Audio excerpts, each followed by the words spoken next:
Good morning, good morning. It is Monday, the 10th of March, 2025. You are watching Morning Brew on Politics Social. I'm Graham Hughes. Nice to have you all with us. We've got Scott in the chat, we've got Martin, we've got Katrina, we've got Diz, we've got the Witchy Goth, Leonora, we've got Graham Haller in the chat, we've got Nick and Diff. Hey Nick and Diff, how you doing? We've got everyone. This is great. If you'd like to join our friends in the chat here, our socialites, all you need to do is tap that little subscribe button, sexy subscribe button. Wait for about a minute and then you'll be able to say things. Please don't be a troll because we will kick you off. So today we are going to be talking about Mark Carney being elected as the Prime Minister of Canada. Now, some people might say, oh, it wasn't a proper election. It wasn't a what's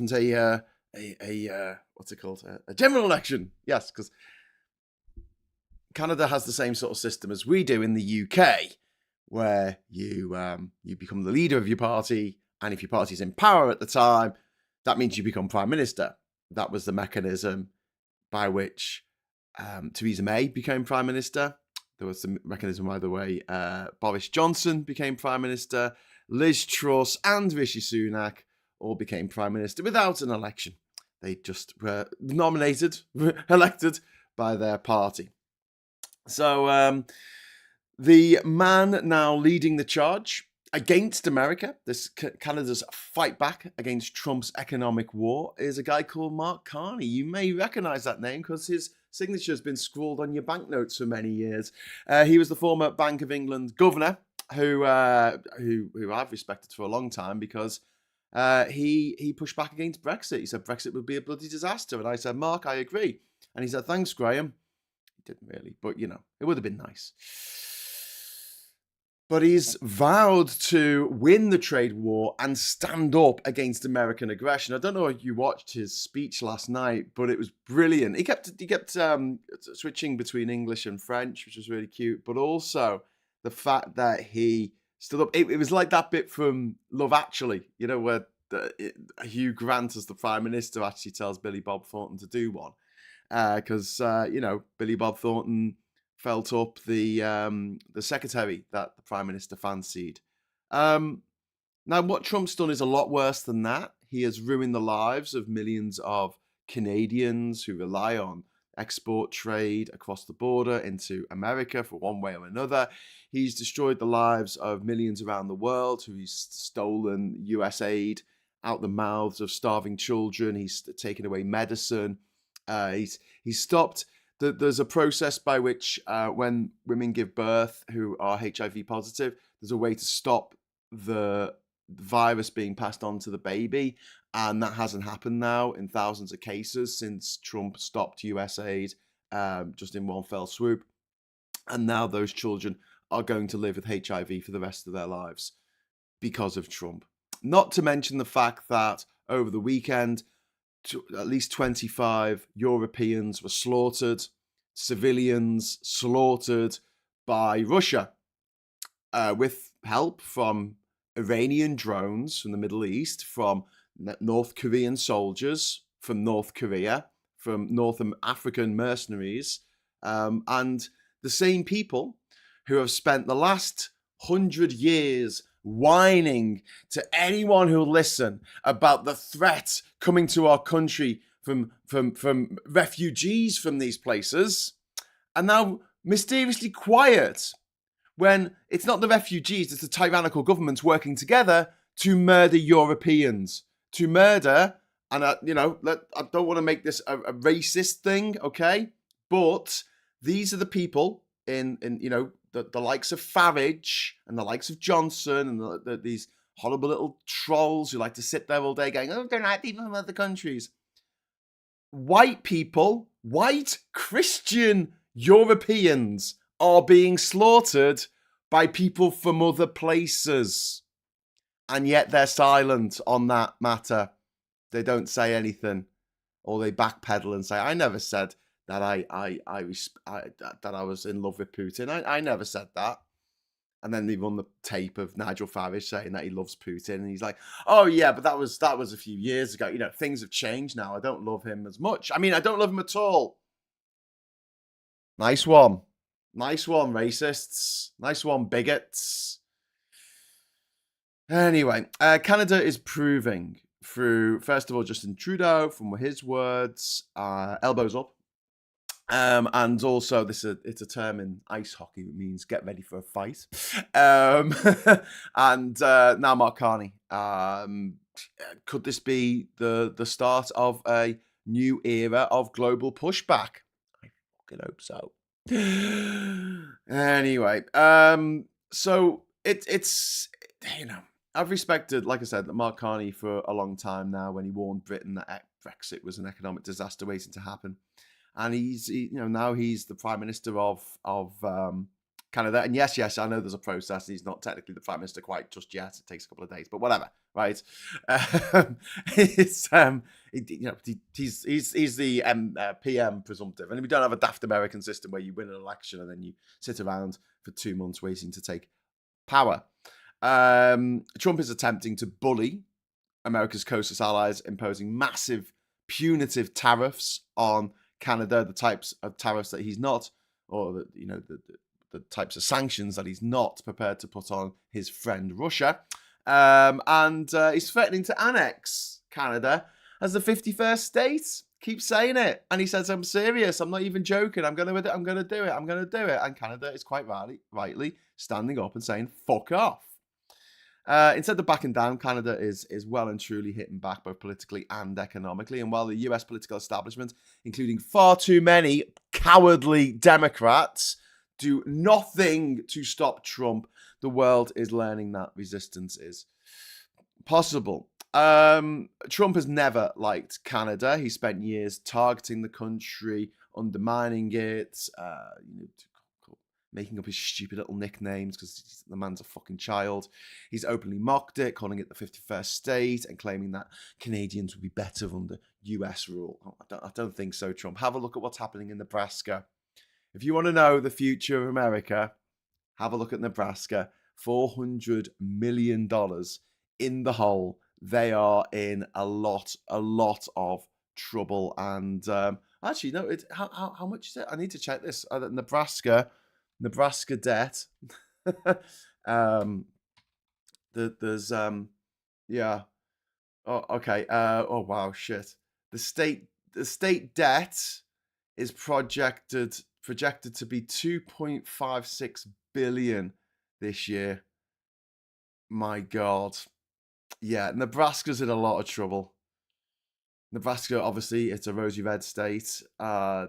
They've decided to get rid of all their migrant workers, which in Nebraska, because it's mostly a farming state, is 40% of their workforce have left.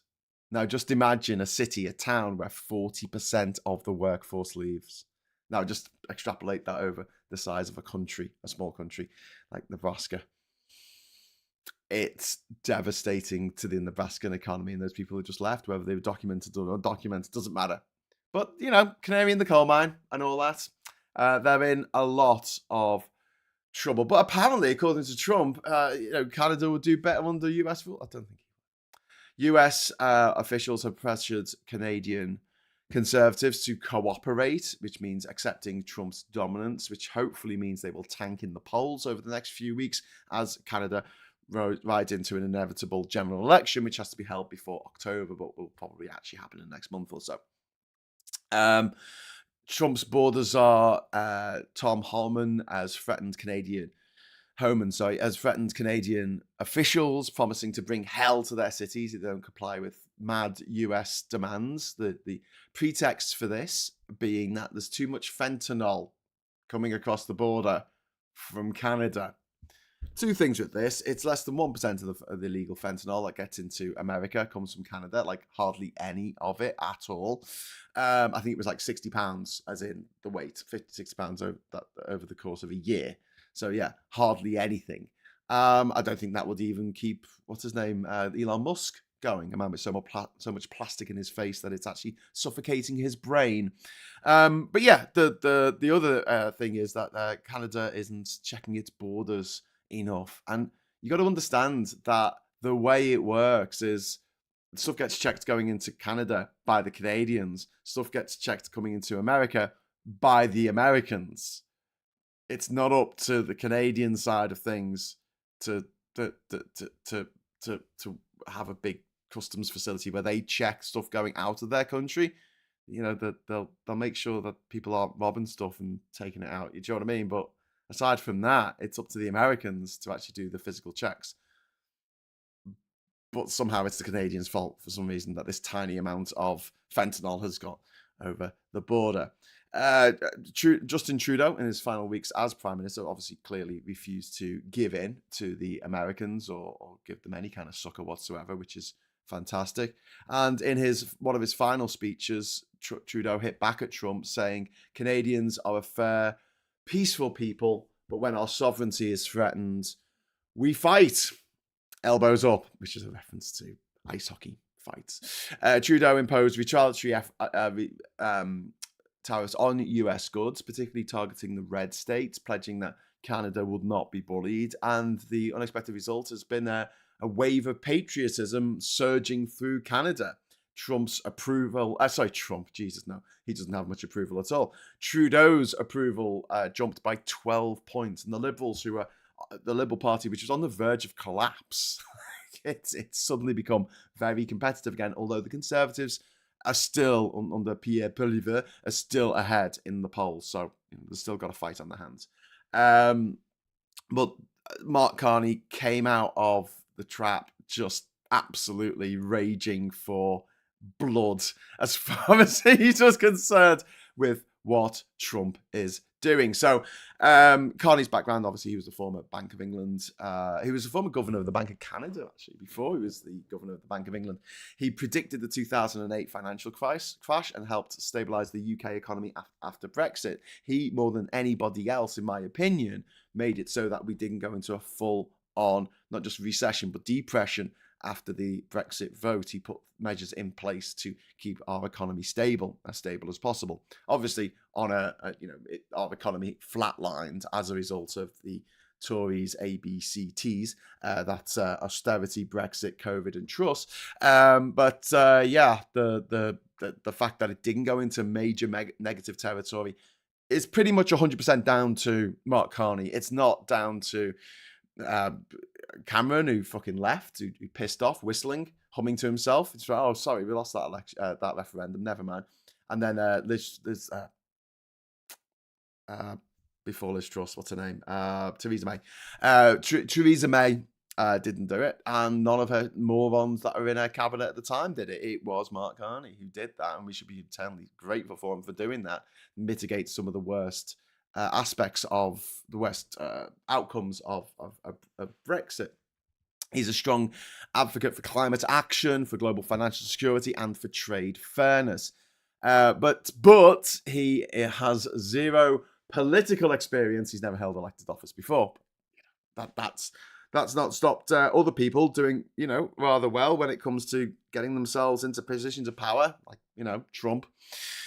So Carney's, despite that, he won the Liberal leadership race in the landslide with 85.9% of the vote. There were three other candidates, but he absolutely blew them out the water, which bodes well going into the next election. The worst thing that you can possibly have is narrow win for a leader of a party just before they go into a general election. You want something that is emphatic, and that's what Mark Carney got. He said in his victory speech, "We did not ask for this fight, but Canadians are always ready when someone else drops the gloves. Americans should make no mistake, in trade, as in hockey, Canada will win. Trump is attacking Canadian workers, families, and businesses. We can't let him succeed, and we won't." Strong words. Liked it. I was like, yes. I was like, when someone says all the things that you want to say, but you know that Trump is listening to this. Fantastic. Excellent.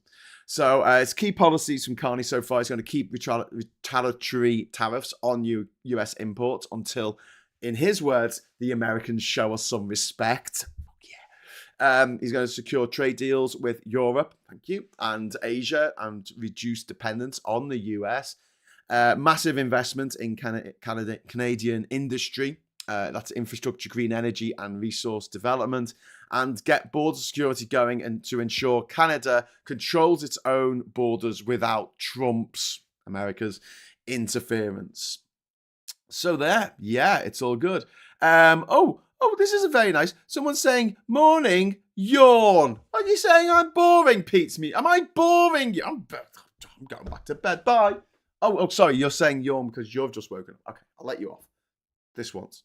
Okay, Scott's in the chat as well. You guys have been friendly for years, but not all that common. No one likes to see their friends suffer, do they? No. Leonora says, not to mention the spreading of measles, bird flu, etc. Growing with RFK touting cod liver oil and other nonsense instead of vaccines.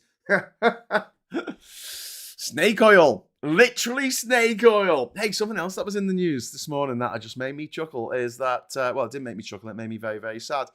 There was a crapto, shite.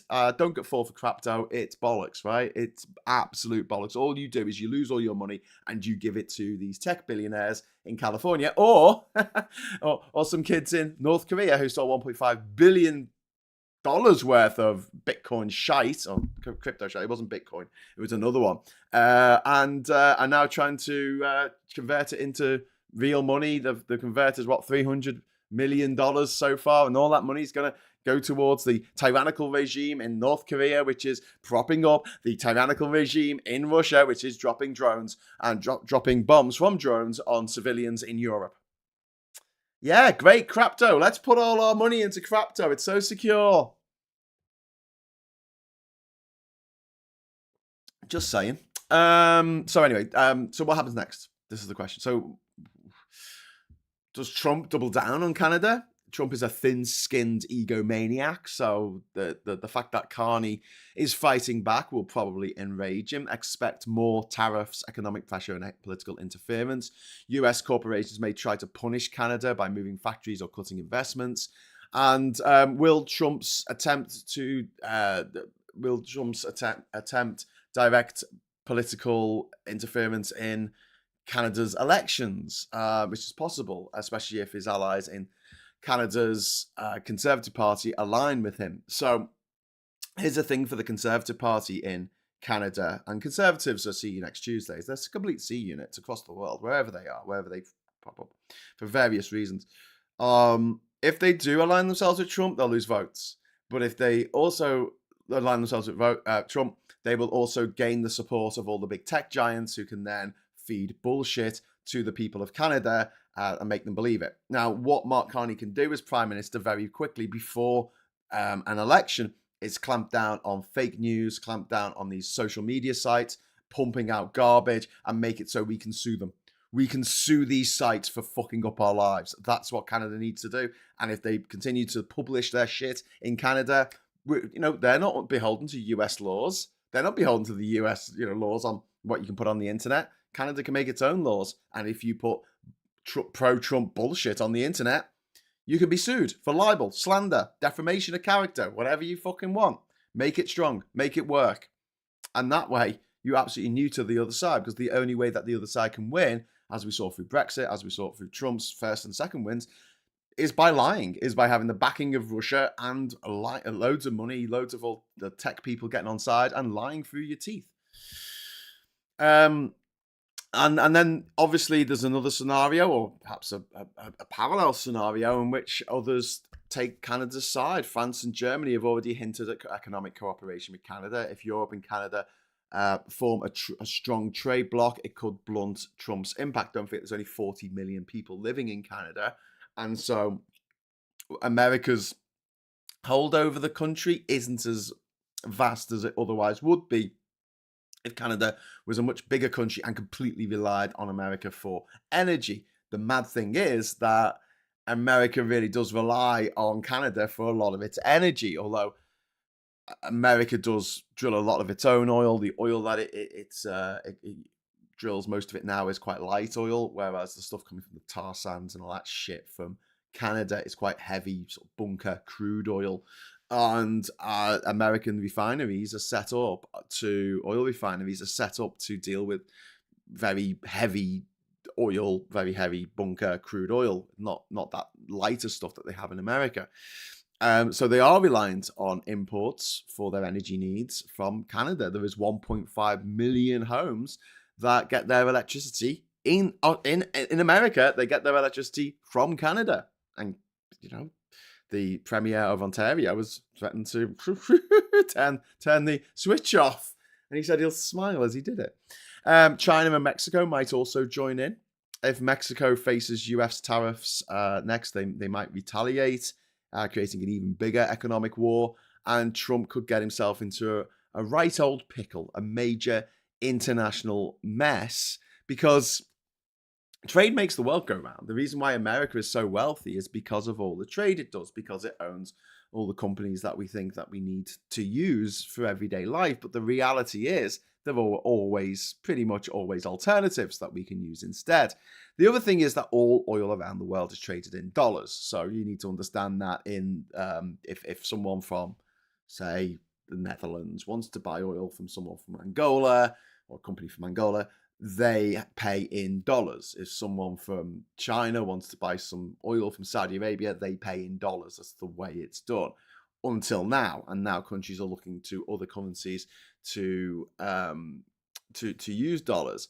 The dollar is the reserve currency of the world. It's supposed to be the currency that everyone can rely on. However, with Trump investing so much of his country's, well, he's got rid of all the goodwill, and he's also investing heavily in meme stocks, in crypto, which has no basis. It's fictional money. It's only worth what people think it's going to be worth. And as we saw over the weekend with the North Koreans basically stealing $300 million worth of other people's crap coin, Bitcoin, crypto, it's not secure. And if they tie the US dollar in any way, shape, or form to a Federal Reserve, we have reserves. We have reserves of gold in America in Fort Knox. Interestingly, that Canada has like a pork reserve because it's something that they need a reserve of. There's no need for a reserve of crypto. It's something that is absolutely not required in any way, shape, or form. And it's something that the American government would have no control over. Yes, they can say, oh, Trump can put out a tweet saying you should invest in this particular crypto coin, but he can't control what happens next. It might go up in value, it probably will, and he can cash out a little bit, for personal gain because he's a crook, he's a criminal.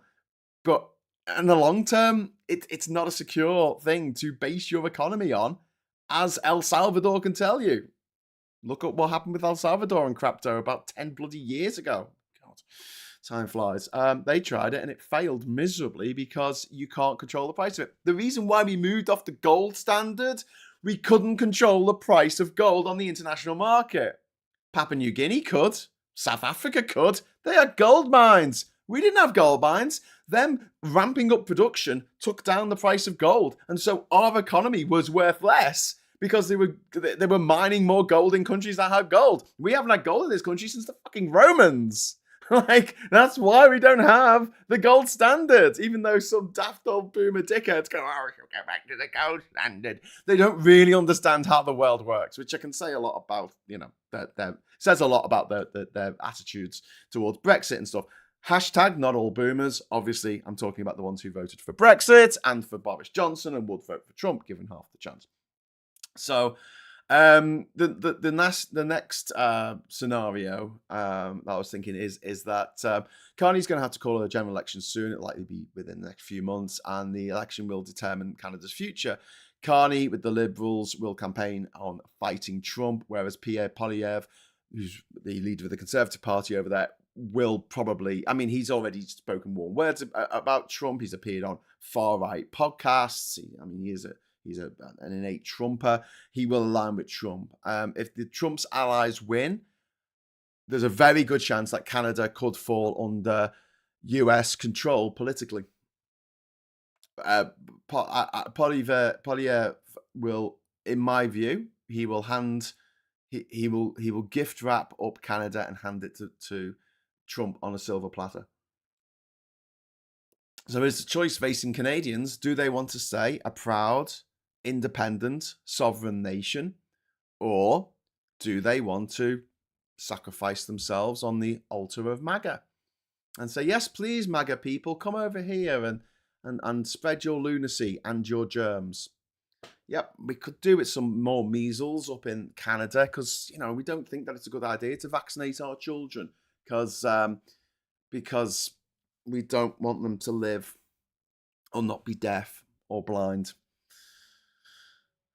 Anyway, what we're seeing in Canada right now is proof that you can fight back against Trump. While the US political system rolls over, while spineless Democrats censure their own for daring to protest against Trump, and while UK leaders, try and make nice with the motherfucker, Carney is just leading the fight. He's got no fucks to give. It's brilliant.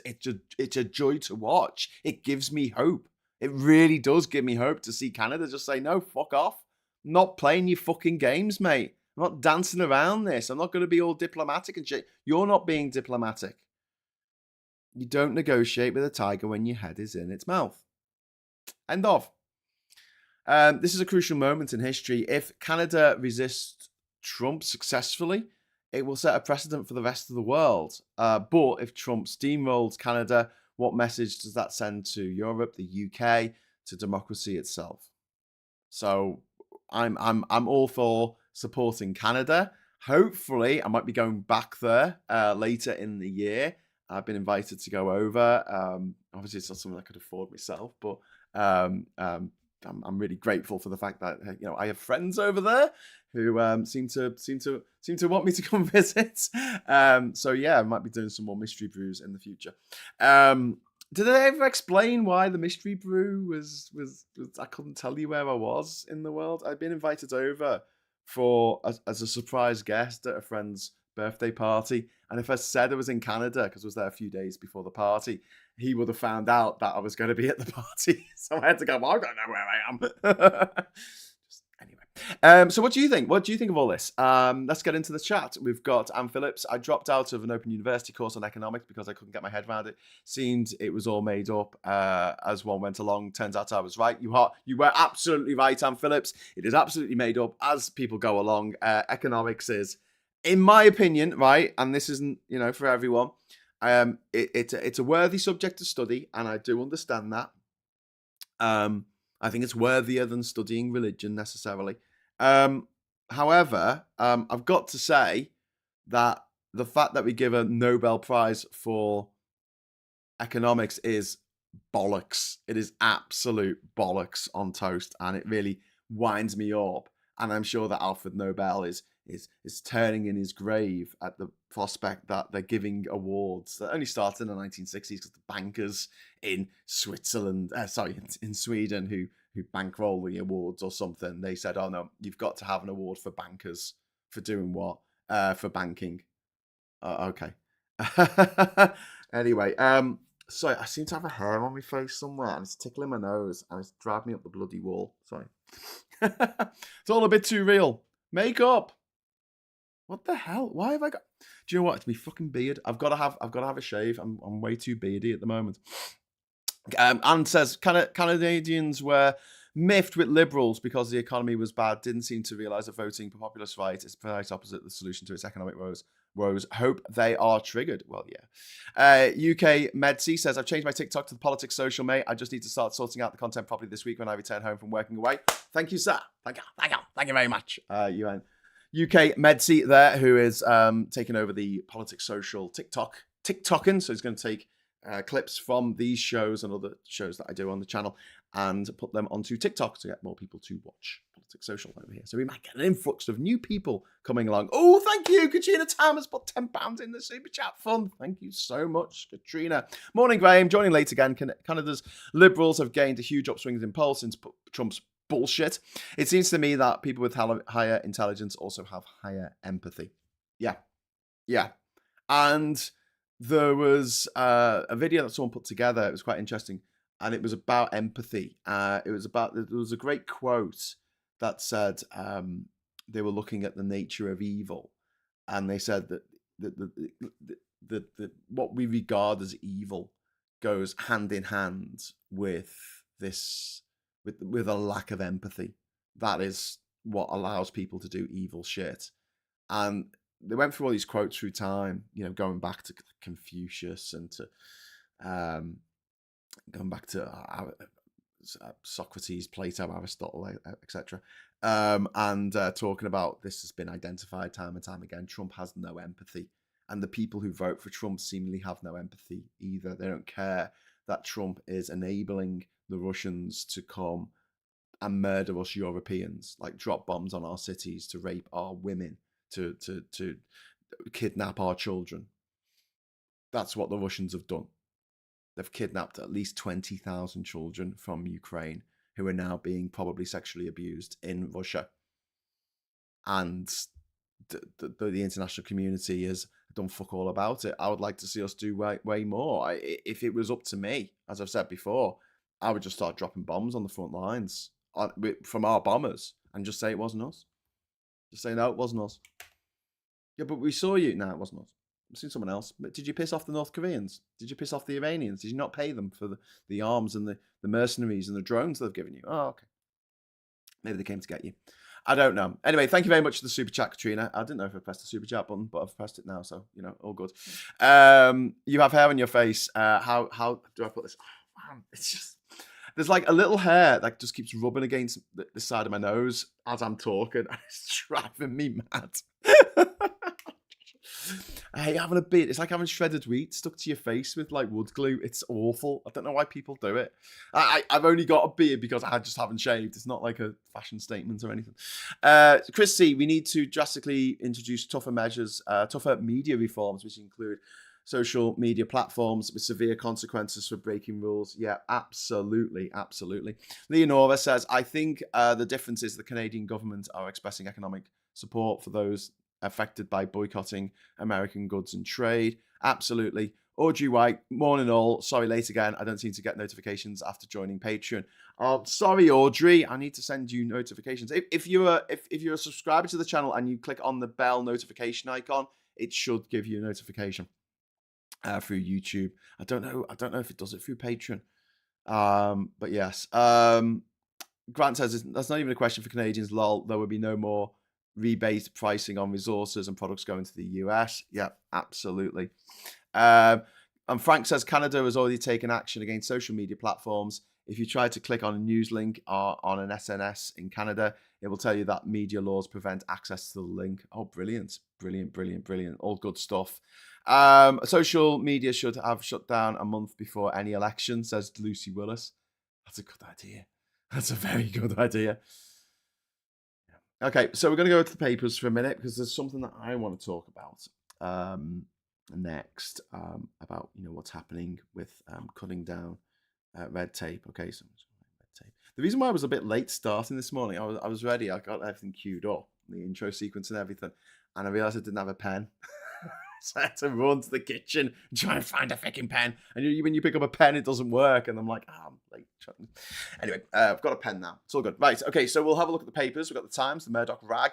£250 a year off bills for living near new pylons. I'll take that.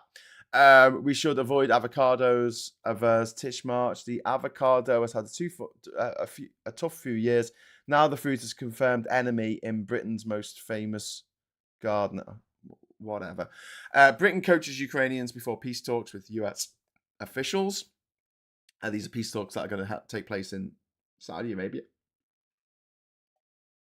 And I think that the Ukrainian officials need to just tell them to fuck off because the Americans have aligned with the enemy. They've aligned with Russia. There's literally no point in continuing the conversation. All they need to do is just humor them for a little bit. Maybe get a little bit of the old, military intelligence back for a few weeks until we can get ourselves back on our feet and call him, the things that we need to call him. Liebchen says, get a shave, you beardy buffoon, or we'll start calling you a consuela. Okay, I don't know why I said that in Australian accent. It's amazing how the hatred of one man can unite so many. I know. a nation united in hate.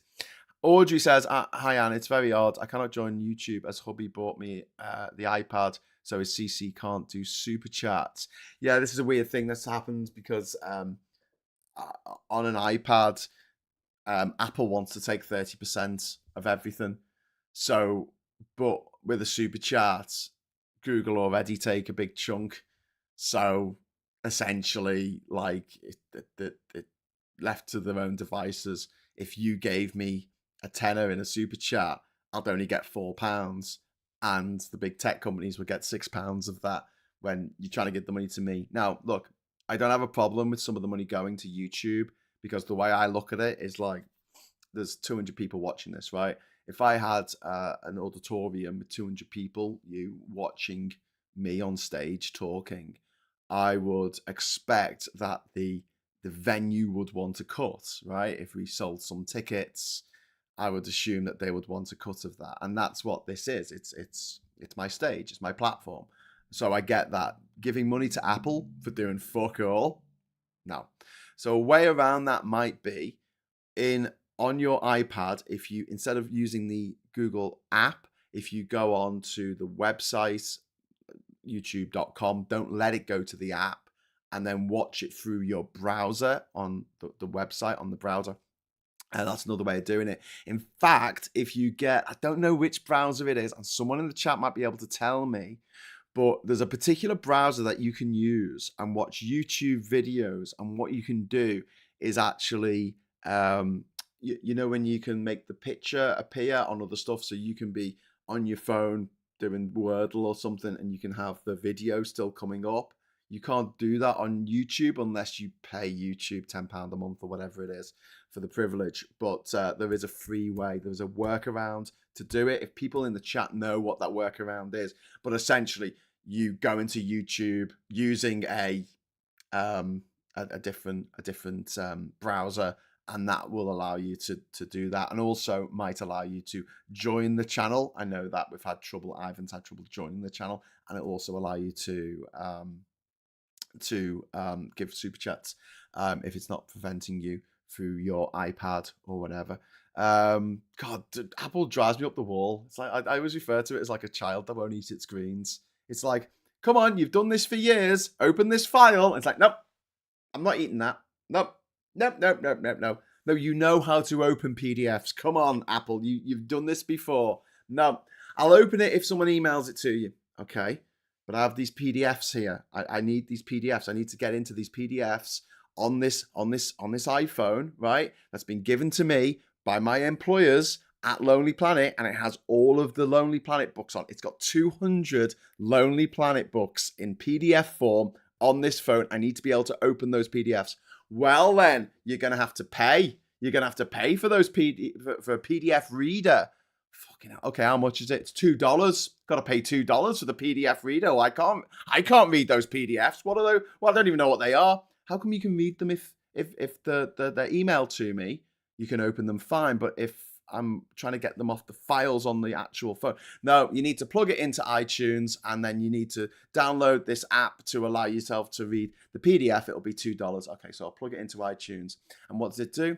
It deletes all of the PDFs off my fucking iPhone because I logged into my iTunes, not Lonely Planet's iTunes. And they were like, sorry, those books that they gave you because you work for them are not for you. I'm going to delete them all now. Nom, nom, nom, nom, nom, nom. Thanks. Thanks for that, Apple, for doing that while I'm in, I don't know, Azerbaijan. And now I'm in Baku without a bloody guidebook, and I don't know where to go or how to find anything. Cheers, Apple. Thanks for doing that. Oh, I'm going to update now. You need to back up everything. What? You need to back up everything on your iPhone. I'm going to update. You need to back everything up.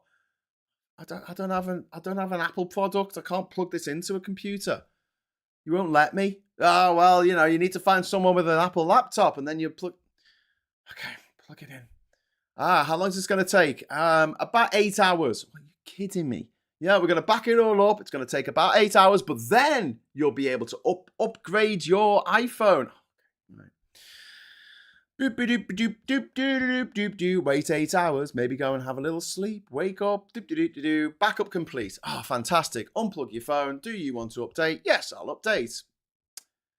Updated. Okay, now I need to put all my backup stuff back onto my phone. You know, you have 64 gigabytes to back up. Yep, plug it in. Cool. Yep, press back. What? Why is the backup button grayed out? What is even happening here? Why is the backup button grayed? What has just happened? Where has all my data gone? What have you done with all of my pictures? What have you done with all my videos? What have you done, Apple? Where's it gone? Sorry, mate, it's gone. For some reason, you didn't own it. I don't know why. You may have filmed that bit of footage and taken those photos, but were they really yours, or were they the ghost of Steve Jobs? I don't know. Anyway, that was when I threw my phone in the bin and got a proper one. Anyway, moving back on to the paper. Sorry, got completely sidetracked there. I didn't even talk. I've told you before about the time that I tried to get a compact disc out of an Apple computer back in the 90s. And there's no eject button. And there's no eject button on the keyboard. And we had no mobile phones because it was 1998 and no one had a fucking phone. And I had this list of numbers and I'm calling them on a wired phone. Do you know how to get a CD out of the bloody... in the newspaper office at university? I'm there on my own trying to get this bloody disc out so I can go home. It took me over an hour before I got through to someone. They went, in that way that Apple people do. Oh, great. You just drag it to the bin. Sorry, what? You drag the isn't it obvious? You drag the CD icon and you put it in the waste paper basket. Doesn't that delete everything on it? It's a CD RAM. I mean, you can re-record over it. Oh no! It ejects it. Look, it'll turn into a little eject button when you drag it in.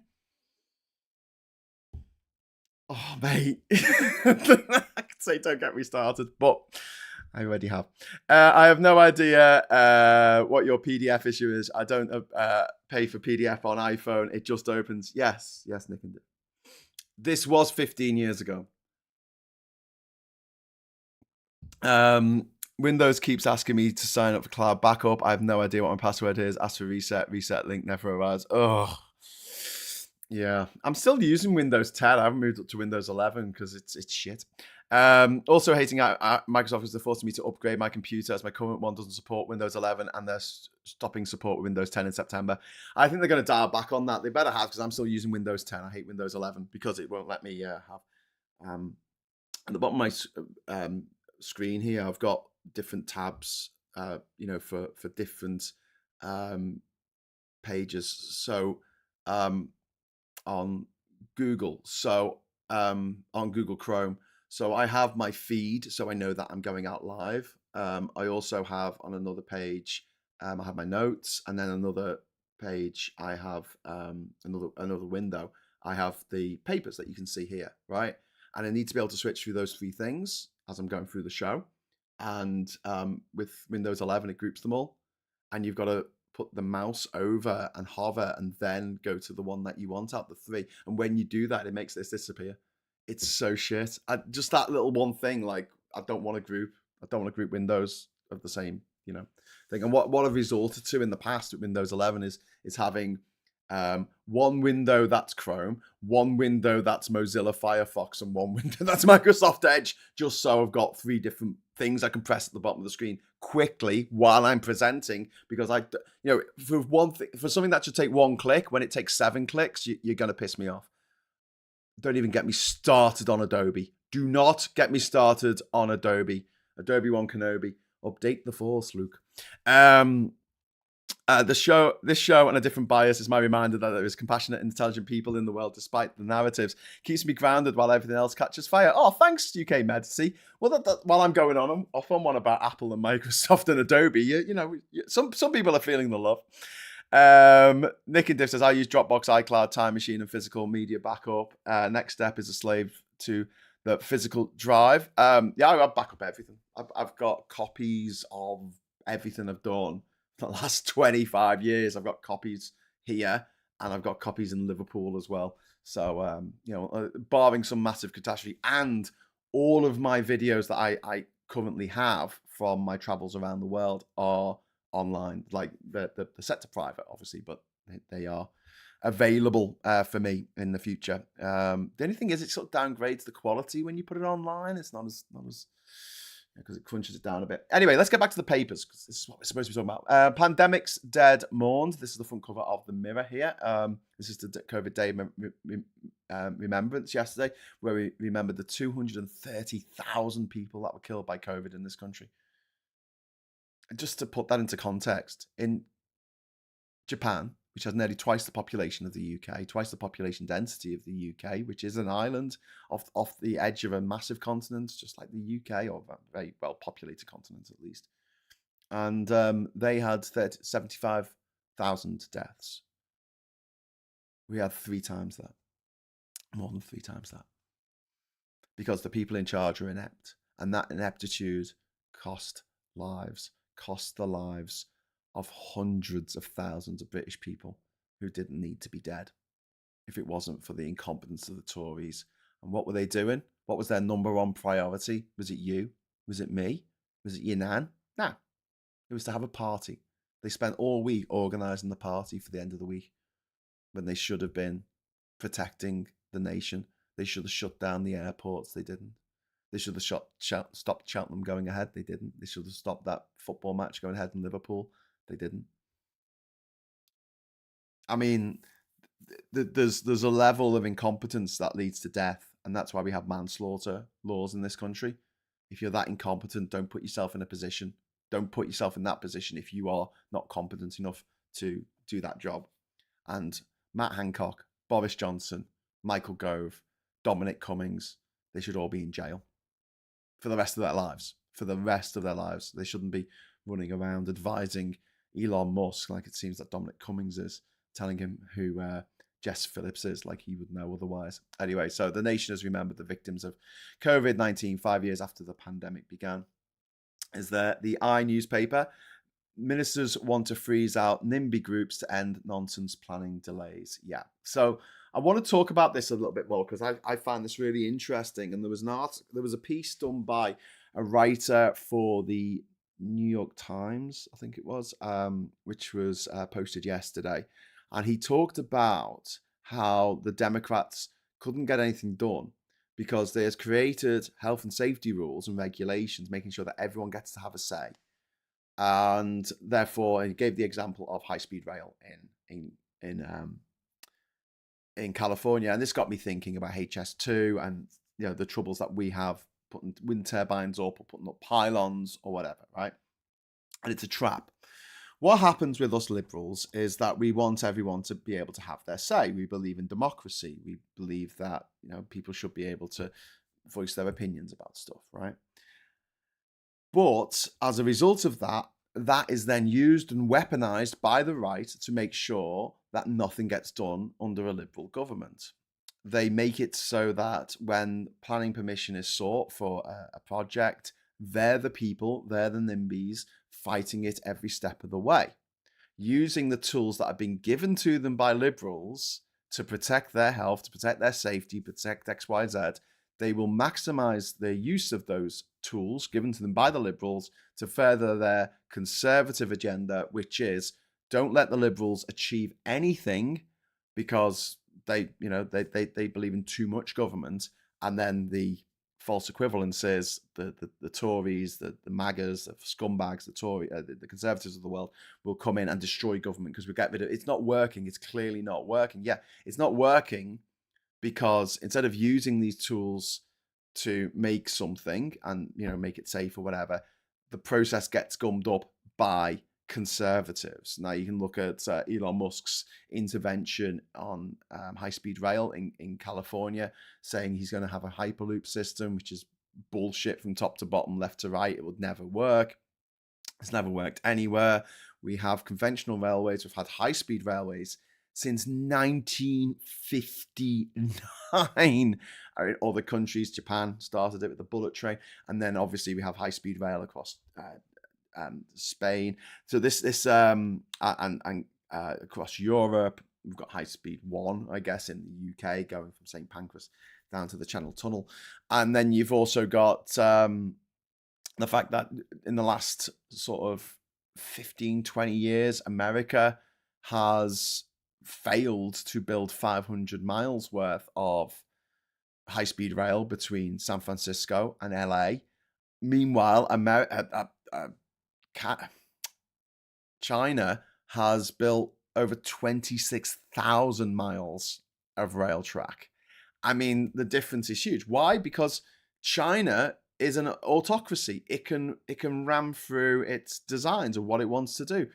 But Spain has had a huge upsurge in high-speed rail, which is gorgeous, by the way. I mean, if you ever have the pleasure of traveling on a train from Barcelona to Madrid and going into the beautiful Madrid train station, honestly, yeah, you can't go wrong.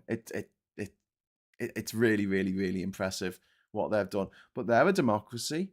They're not an autocracy. They're not someone that tells people that they've got to move out. But in the UK, we've had these two waves of, obviously we want health and safety on the left. We want to ask people their opinions about stuff.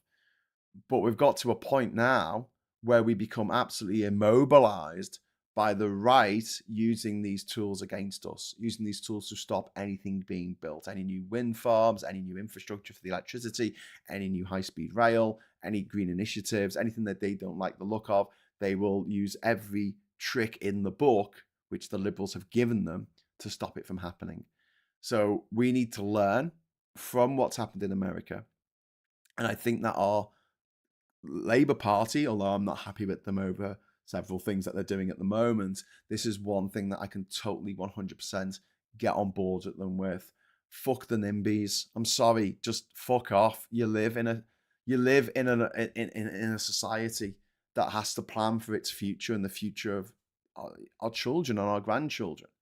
And if you're dicking around going, oh no, we don't want anything built, we don't want any new things, don't want any new schools, don't want any new prisons, don't want any new hospitals, don't want any new wind turbines, don't want any new power lines, we're not going to progress as a nation.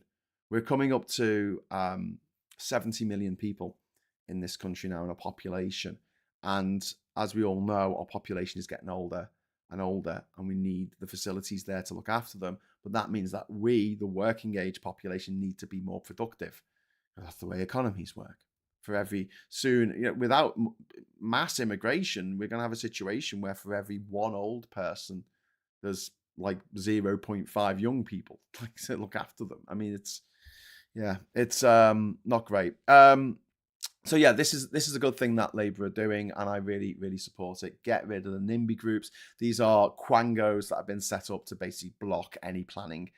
And there's an ideological thing to this. It's not that they want Britain to be a better country. They just want to go, Labour can't build anything. They can't make anything better. Vote for us. We'll blow smoke up your ass and tell you that we're going to do amazing stuff. And we're going to blame everything on foreigners and on immigrants, because that's just the way we are in the Conservative Party. The Daily Telegraph here. Remember the sacrifice of our family of nations. This is the King's heartfelt message of gratitude to Commonwealth war heroes, a group of people who are not given enough kudos. I don't believe. People still think that Britain stood alone against the Nazis. We didn't. Even when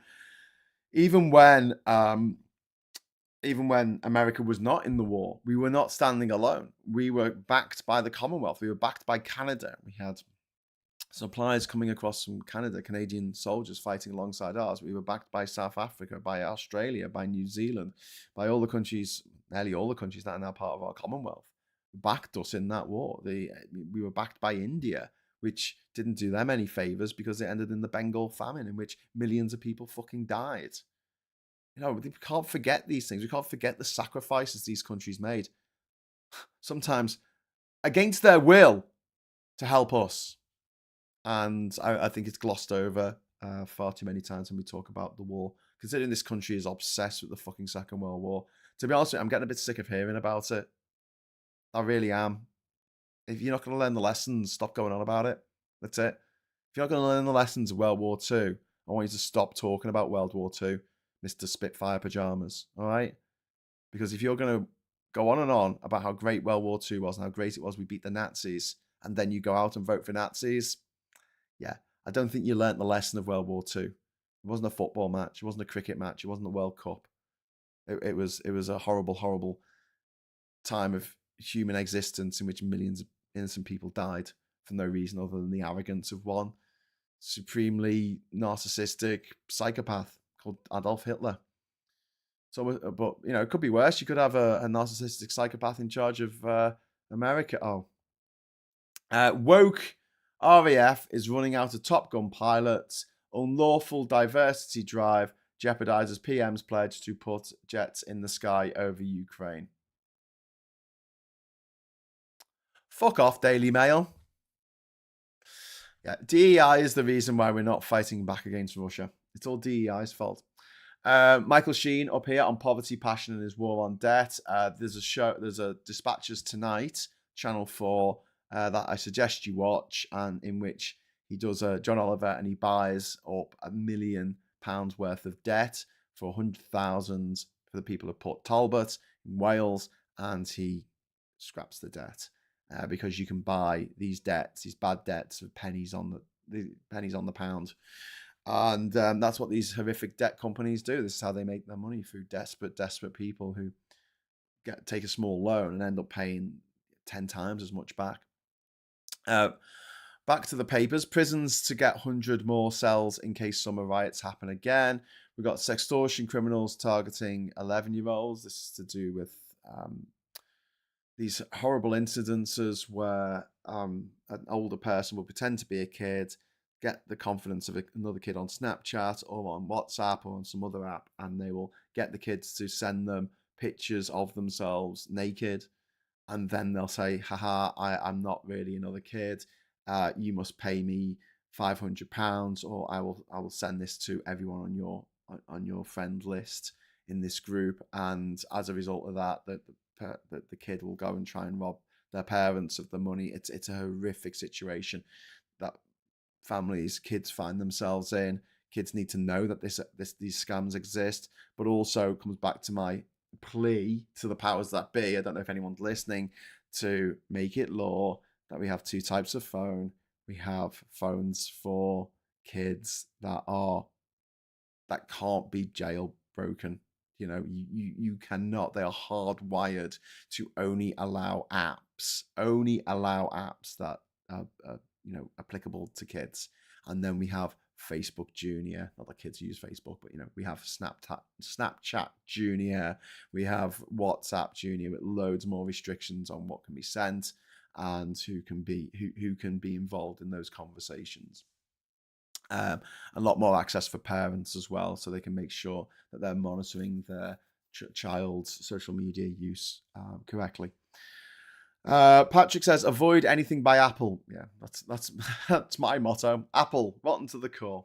But Apple acolytes fucking love it. I mean, there was a time about 15 years ago where the zealotry of people who absolutely loved Apple, if I criticized Apple in any way, my God, it was like saying that tattoo looks shit or your firstborn is bloody ugly. I mean, it was just stuff that you can't say to people, even if it's true. He has failed to cut off all electricity in Gaza. What the fuck? Israel is to cut off any remaining electricity supply to Gaza in an apparent attempt to ramp up pressure on Hamas amid increasingly chaotic multi-track negotiations over the fragile ceasefire in the territory. Well, that's nice of them, isn't it? Dickheads.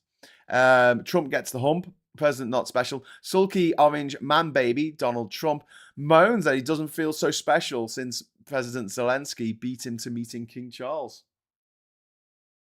There's a great line where someone said that, after that disastrous meeting with Trump and Vance, Zelensky got a hug off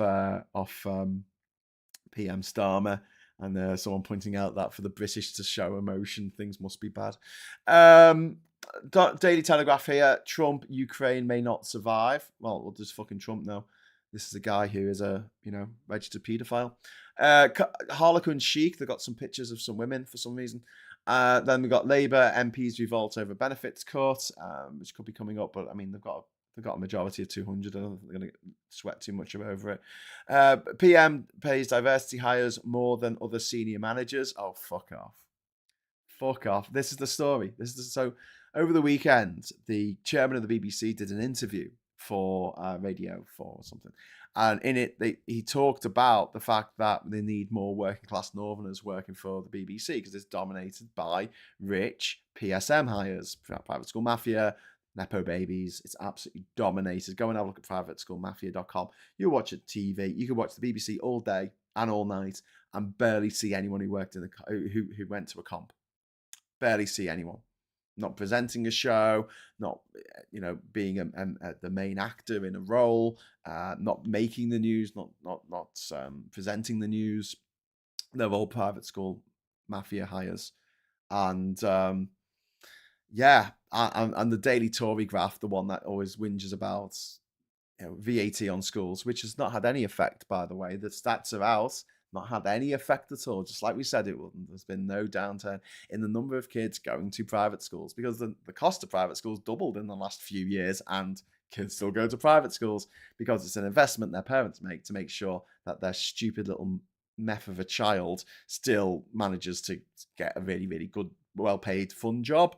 Those well-paid fun jobs that we would like to do, but we're not allowed to because we didn't go to the right school. It's not what you know. It's not who you know. It's what you know about who you know. Enjoy your boarding school. Graham, you really need to post it note on your screen. Zelensky. Post-it note. Zelensky. Am I saying Zelensky wrong? Zelensky. Am I not saying the L? I'm going to have to go back and check. Nick and Div says, look, Graham, Apple nearly went bankrupt in 1997. They were the underdogs. I've used their stuff on Windows for years. I'll sooner deal with Apple than Windows. We all choose what's right for us. Okay. See, Nick and Div is getting pissy with me. This is what I mean about you. Gotta be very careful. Like I hate Microsoft. I hate Apple. I hate Adobe. Like I have to use these tools now and again. But back in the 90s, like my heart sank when I was working on a video and someone had done half the fucking cut on Final Cut on an Apple, and I'm like, oh god, here we go. And we try and plug in my hard drive into their Apple computer, and the Apple computer's like, no, I can't even read this. I can't. What have you plugged into me? I can't read this. And you're like, it's FAT32. It's just the standard that every fucker uses. What's the problem? I can't read this. No. Anyway, I'm going to stop now because I want to piss everyone else off. Take that back, Graham, you bastard. Anyway, so there's the Metro. Upskirting plague is increasing. More crimes against women revealed. Sex pics offence recorded on trains and tubes have risen every year. Which is disgraceful, especially coming off the back of, it was International Women's Day over the weekend, and we were talking a lot about these subjects, and women are not given the protection in the law that they deserve or they require. We're still banging on about who uses the right fucking bathrooms, for Christ's sake. There's a riot going on in Romania after Georgescu, who is the Putin candidate, was barred from standing, quite rightly, because he's corrupt and a Putin candidate. And then we've got Ukrainians to press Washington for resumption of aid in high stakes talks in Saudi Arabia that I believe are taking place this week. Bye Audrey. Oh no, have I pissed off Audrey as well? I'm so sorry. I'm sitting here in front of both a MacBook and a Windows laptop. Mr. Tusk 27 says there's a bloke I taught who does BBC Breakfast, was a boys RC high school in rundown Lancashire town. Rare, I agree. Look, there are people on the BBC and on the telly who did go to a state school, right? But the percentages are flipped. So 7% of the population go to private schools, right? But it's about 7% of working class people in this country who work in TV and the media and films. It's completely turned on its head, which is incredibly frustrating for those of us who weren't necessarily born with a silver spoon wedged up our bum. Thank you very much for the super chat. BTK Live, £5.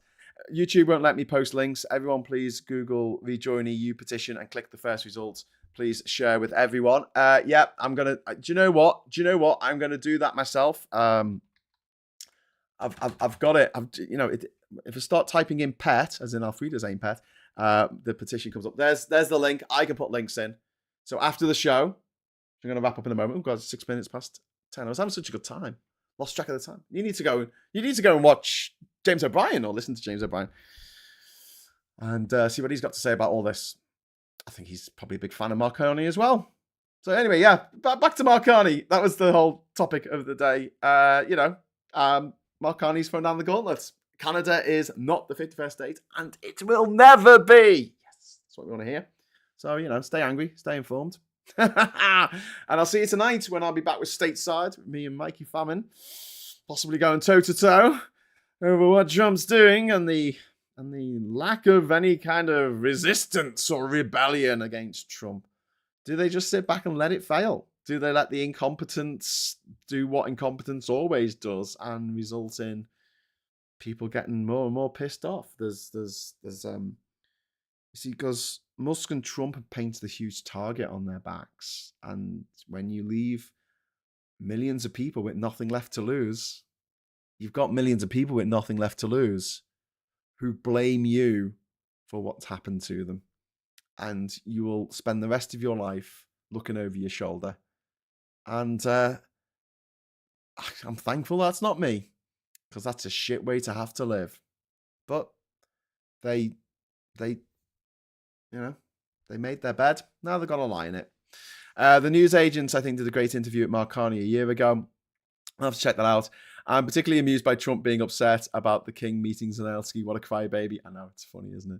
Anne says, with all the nudity and rudely freely available, upskirting proves that a lot isn't about sex. It's about humiliating women. Yes, and absolutely. There is a huge amount of misogyny out there. This idea that women need to be put in their place. And that's got to be fought against. That has got to be fought against tooth and nail. And the fact that horrific raper and murderer, the crossbow killer who murdered 3 innocent women who was on trial last week for rape, that he had watched Andrew Tate videos before doing it, that makes me feel sick to my stomach. That creep, that cretin, that gobshite is allowed to create content for vulnerable young men to watch and think, oh yeah, they've got something to say. Yeah, I understand this. This makes sense. Andrew Ray, last comment, I think, because I am going to have to get going. Graham, talking of the World Cup, any idea what Trump was waffling on about the World Cup and FIFA being held in Canada, US, and Mexico? I glimpsed something, a mention of results. P.S. I hate Max. The Dirty Mac Brigade. Sorry, Nick and Diff. I didn't mean to call you part of the Dirty Mac Brigade. Get in trouble now. No, Andrew, it's so the next World Cup is going to be held in Mexico, America, and Canada. The problem's going to be that Mexico and Canada are ready for it. They're sorted, but the majority of the matches are going to be held in America. And they're being really funny about immigration at the moment. They're being really funny about who they're letting in and who they're letting cross the border. And there's a good chance that if you want to go to one match in Mexico and then go to a match in America, you might not be allowed in the country. They might be turning people back at the airports, which is a big worry, which is a very big worry. And people aren't going to, they're not going to queue up like what I did for half a day and pay hundreds and hundreds of pounds for a fucking visa to go to America. Like, why would we? When it's free to go to Canada, it's free to go to Mexico. I mean, why would you get a visa? Well, a lot of people will need to get a visa, especially the way that Trump's running the show at the moment. So, I hope that America has the World Cup taken off it. I doubt it will, because FIFA's even more corrupt than Russia, which is saying something. I'm off to watch the 2 Davies on at 10:30. Dave McGuinness and the original Angry Scotsman. Ooh, cool. That sounds good. Blue Badger, I just became the 128,474th on the rejoin petition. Sounds a bit low for now. So glad Sausage Fingers made Trump cry. Lol. And then finally, we have a last super chat. Thank you. Last super chat of the morning from Ann Phillips. Obviously, Trump welcomed the Tates with open arms. Obviously, because, sex offenders all stick together, don't they? Misogynistic scum. Okay, thanks so much for watching. I will be back, like I say, at 9 o'clock tonight with Mikey Famine to talk about all the things that are going on stateside. Until then, listen, have a great day. Whatever you're doing, enjoy it as best you can. If you need to get away from the news for a little bit, please do that. Digital detox is always good. Turn your phone off, go for a walk if the weather's not too shit. And take care of yourselves and take care of each other. And thank you for the chat. Thanks for watching. Thanks for the super chats, obviously, clearly. Give us a like on the way out. We always want a like. I like is always good. And until next time, I'll say thanks for watching. Hello, good evening, welcome, and